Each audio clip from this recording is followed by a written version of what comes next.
Well, I think that stress can affect our sleep in a lot of ways. One is that we ruminate and worry about things, particularly when we're not distracted anymore by work or kids and things like that. And so when people go to bed, they're not as distracted, and that's when they start worrying more. So that can affect our ability to get to sleep and even stay asleep. And then part of it as well is that stress can cause an increase in hormones like adrenaline and cortisol, which are our fight or flight hormones. Cortisol plays a role in our fight or flight reaction, and as elevated cortisol levels stay in our body, it can disrupt our sleep patterns, our sleep architecture, and then disrupt our ability to get that deep, good quality restorative sleep. And they're important when we need to escape a bear that's chasing us down the trail, but not so helpful when we're trying to get to sleep. The coronavirus pandemic obviously has thrown a lot of stress at a lot of people very quickly, whether it's job security, worrying about being infected, or affecting family members. And so a lot of people are pretty stressed out about those things.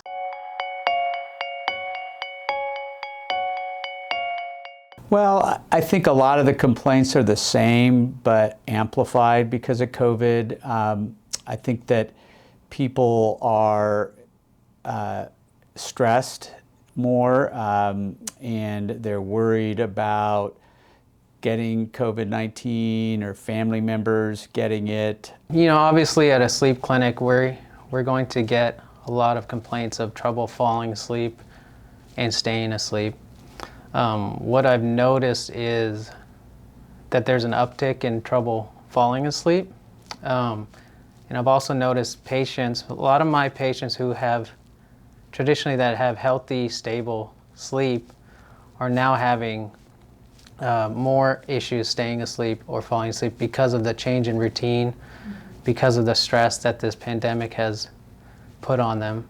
And then additionally, a lot of people are worried about their jobs and whether or not they're going to be laid off or furloughed. Obviously, the stock market has taken a hit from COVID-19, so there's that component particularly. And then there are the consequences as well of most people now working at home and what effect that has on their sleep. Also, because patients aren't able to work out, go to the gym, they're more isolated. That will then increase weight. We know weight increase will put excess stress on joints, causing joint pain. That pain itself can disrupt sleep. And then excessive weight can contribute to obstructive sleep apnea, which will sabotage our ability to get deep, good quality sleep.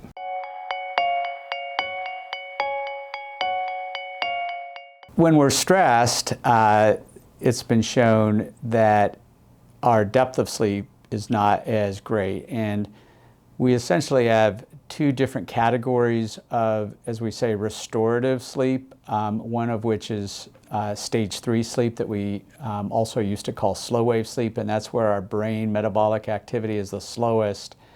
And then the other is REM sleep, which is the rapid eye movement sleep. And interestingly, our brain metabolic activity in REM is greater than it is even when we're awake, but they're both reparative and restorative sleep stages. And so if we're not getting as much of those sleep stages, then as a result we'll not feel as rested in the mornings. That could be secondary to an undiagnosed or underlying sleep condition, something like obstructive sleep apnea or a condition called periodic limb movement disorder. Obstructive sleep apnea is a condition where the airway will collapse through the night. There's a narrow area behind the nose and mouth, and as people go into deeper stages of sleep, that area gets a little bit too relaxed and will close off. That collapse will cause a dip in oxygen, which will cause the brain to kind of wake up through the night. You're not getting that restful, restorative sleep. Periodic limb movement is a condition where people will have involuntary kind of contractions of the leg muscles jerking through the night. And that could be significant enough to disrupt your quality of sleep.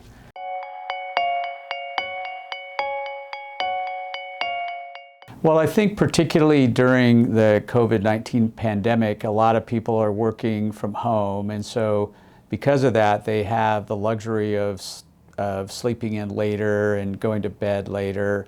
And I think that getting back on a schedule like what you had previously at work and basically at home simulating your work environment as it pertains to when you start working, when you take your breaks, when you have your lunch, and then when you quit working. The problem is that often people can now work later into the night because they're at home and they're, as a result, more stimulated or worried about work-related tasks, and then they decide to go to bed and they don't get that typical 4 to 5 hours before bedtime to decompress. So trying to maintain a more regular schedule like at work is important. And then also people that are working from home, a lot of them they're not getting outside, they're not being stimulated by sunlight, which helps regulate our circadian rhythm and helps our brain know when we're supposed to be awake versus asleep. And so getting some outdoor light exposure, particularly this summer, is a great time to do that. And then things like exercise, so people that are working from home are not getting as much exercise. The health clubs are closed currently, but those are all important things that help with our depth of sleep and just our psyche.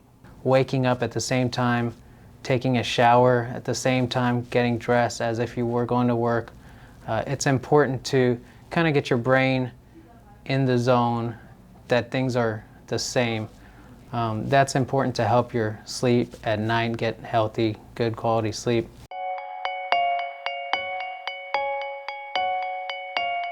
If you're getting an adequate amount of sleep and are on a regular schedule and still feel tired or sleepy, it's time to consider seeing a sleep specialist, or other entities like sleep apnea, where if you have a bed partner that notices that you snore or stop breathing in your sleep, that would be a scenario where you would want to consider seeing a sleep specialist.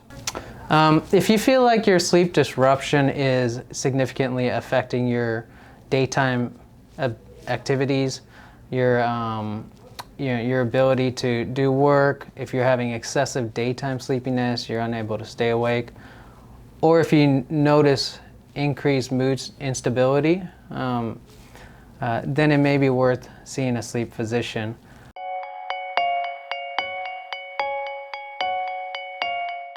There are not any supplements out there that have actually been proven to be sleep promoting, although melatonin is probably the most common that has been used. And anecdotally, I've had some patients where they found that melatonin is helpful. What melatonin does, rather than it actually stimulating sleep, is that it technically, our brain makes melatonin about 2 hours before our natural sleep cycle. So what it does is it helps synchronize our sleep cycle rather than directly promote sleep. The problem is that it being a supplement, so they're not under the scrutiny of the FDA, so you don't necessarily know what you're getting when it comes to getting melatonin. And also there's a little bit of evidence that it doesn't cross the blood-brain barrier, which is like a filter between the blood and then the central nervous system. And so in some people, it may cross that barrier more readily and may have more of an effect versus others where it has no effect whatsoever. But it's a reasonable thing to try. Typically the dosages that we recommend are like 1.5 to 5 milligrams. If that doesn't help, then more isn't better.